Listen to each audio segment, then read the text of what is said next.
Ils ont régné sur Terre pendant des millions d'années. Grâce à leurs fossiles et à leurs empreintes, nous avons découvert comment ils marchaient et chassaient, comment ils vivaient et comment ils sont morts. Mais il y a un aspect fascinant de leur vie intime que nous commençons à peine à comprendre. Beaucoup de gens voudraient savoir comment les dinosaures s'accouplaient. Comment ces animaux géants, aux dents longues et au corps hérissé de pics se reproduisaient-ils? Vous allez découvrir ce que le mot « sexe » voulait dire pour un T-Rex.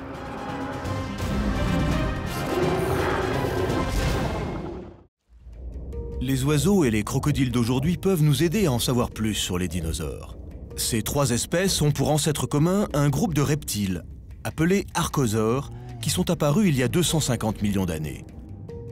Ces liens sur le plan de l'évolution laissent penser que les dinosaures partageaient de nombreuses caractéristiques avec les crocodiles et les oiseaux de notre monde moderne. Imaginons qu'on veuille en savoir plus sur les dinosaures. Répondre à une question comme « Les dinosaures voyaient-ils les couleurs ?» Est-ce le cas des crocodiles? Oui. Des oiseaux? Oui. Comme les crocodiles et les oiseaux voient les couleurs, on peut penser que c'était aussi vrai pour les dinosaures. C'est en observant ces traits caractéristiques que les scientifiques peuvent avoir un aperçu du comportement des dinosaures. Comme par exemple, que recherchait une partenaire potentielle chez un jeune tyrannosaure mâle. Pour commencer, les scientifiques pensent que les tyrannosaures avaient peut-être un très beau plumage. Je les imagine avec des plumes sur la tête ou au bout de la queue.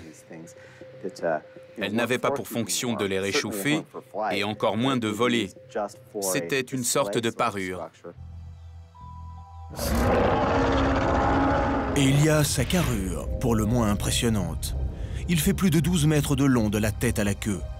Il est carnivore et pèse aux environs de 8 tonnes. Malgré sa taille imposante, il peut atteindre la vitesse de 32 km/h.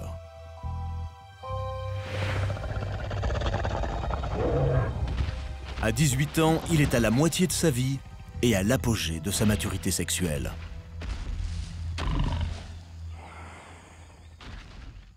Ça se développe progressivement.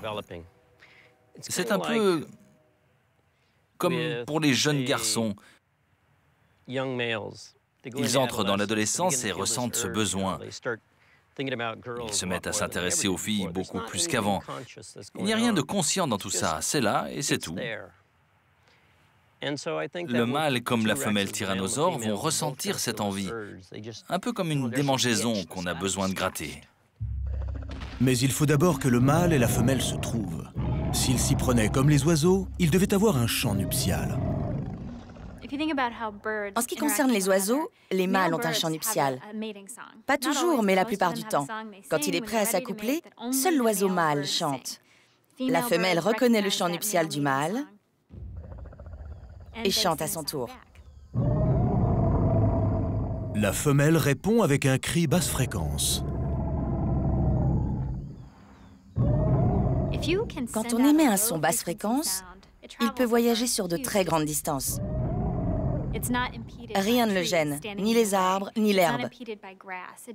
Il ne se disperse pas aussi facilement qu'un son émis à notre fréquence. Les éléphants se servent de ces sons basse fréquence pour communiquer. On peut imaginer que de très gros vertébrés, comme les dinosaures, dont le tyrannosaure, faisaient la même chose. Un jeune mâle aurait été réceptif à ce son. À l'intérieur de l'oreille de ce chasseur, la membrane du tympan est très importante. Grâce à ce gros tympan, il ne rate aucune occasion de rencontrer une femelle réceptive.